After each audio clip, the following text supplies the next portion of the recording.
Hello, Lori Michelle, the Moshiach here with GPS guidance. How can I persevere when I am miserable? The power of one.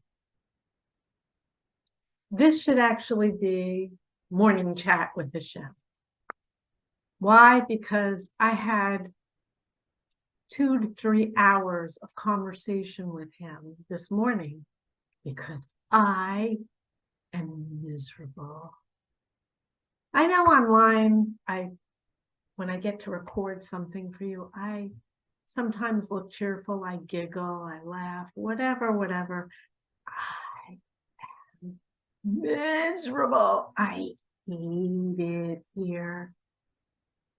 I could have it a lot worse. I am totally aware, and I feel like an ingrate telling Hashem how miserable I am. I hate my life.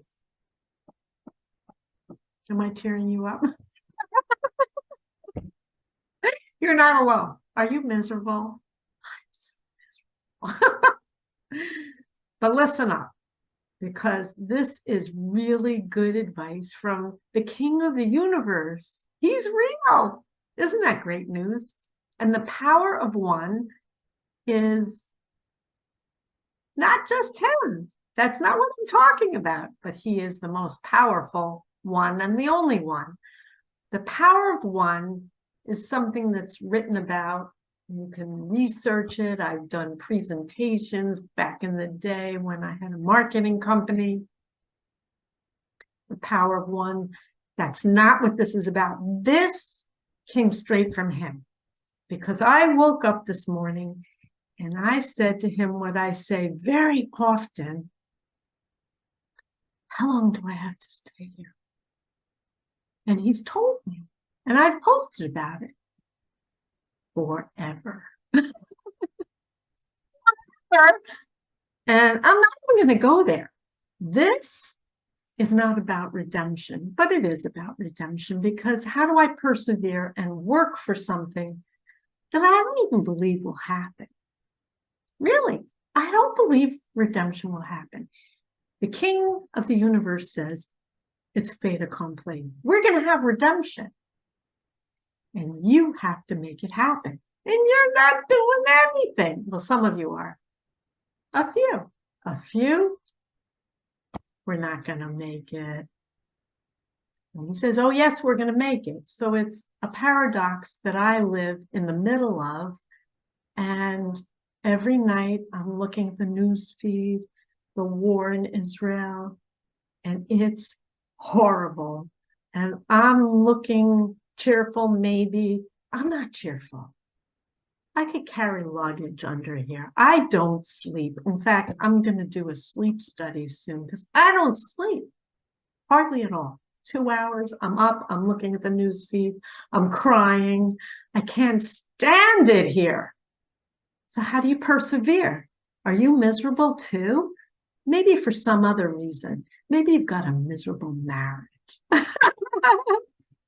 Or your kids are driving you crazy. You love them, but they're driving you crazy. Miserable. We get miserable. Isn't life wonderful? It's meant to be wonderful. He promises we have wonderful ahead of us. But in the meantime, how do we persevere? How do I get through the day, the month, the year? So Hashem started speaking to me this morning when I was miserable. And he said to me, how's your health, Lori? He speaks to me like this. How's your health?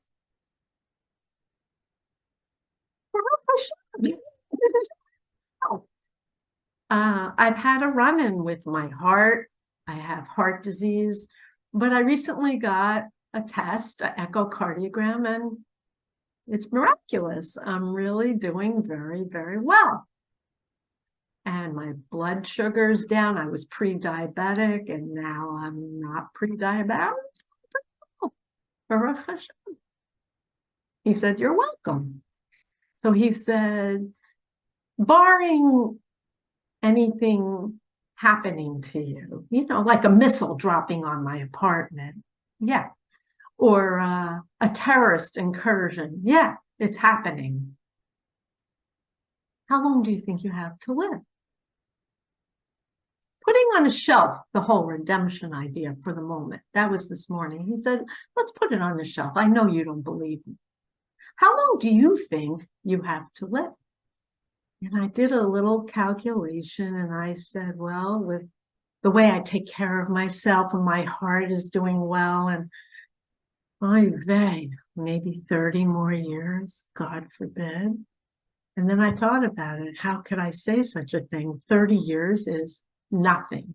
I'm looking online, young people younger than that are dying. It's not a long time. But when you're miserable, one day is eternity. How am I going to get through this day?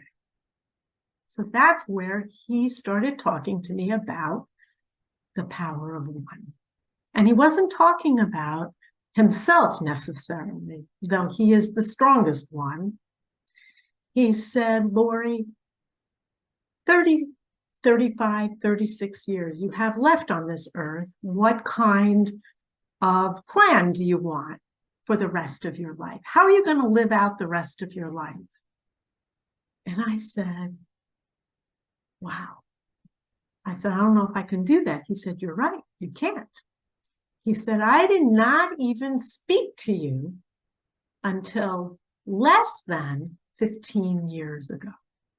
Less than 15 years ago, I spoke to you for the first time. And it blew my mind, and my life blew up.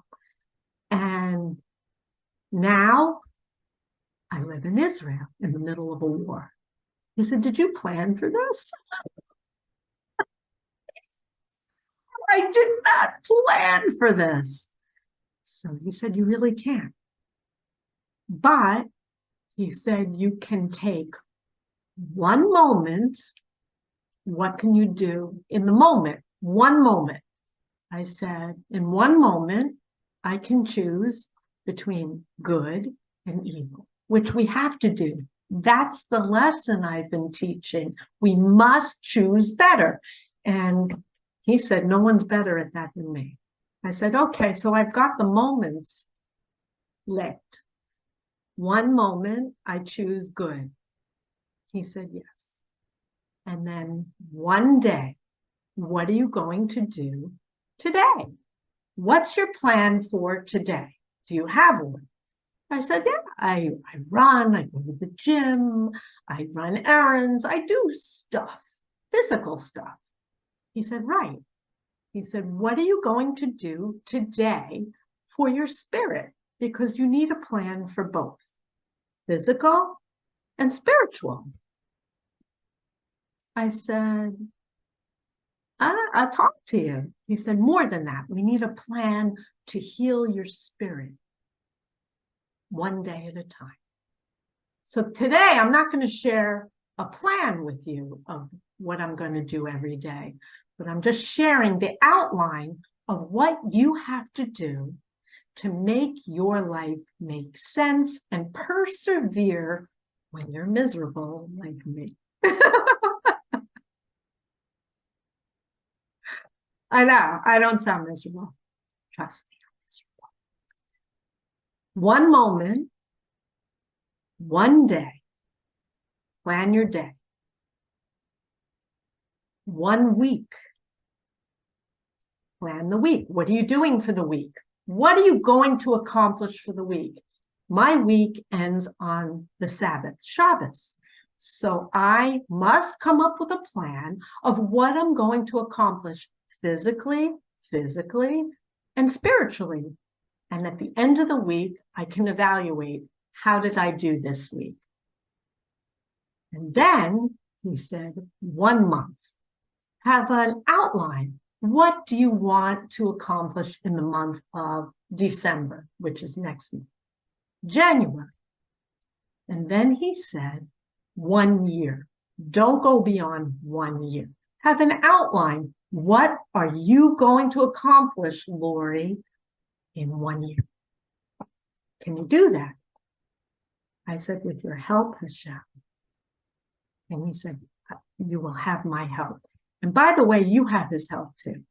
You think that every thought that comes into your head is just yourself. And that's just not true.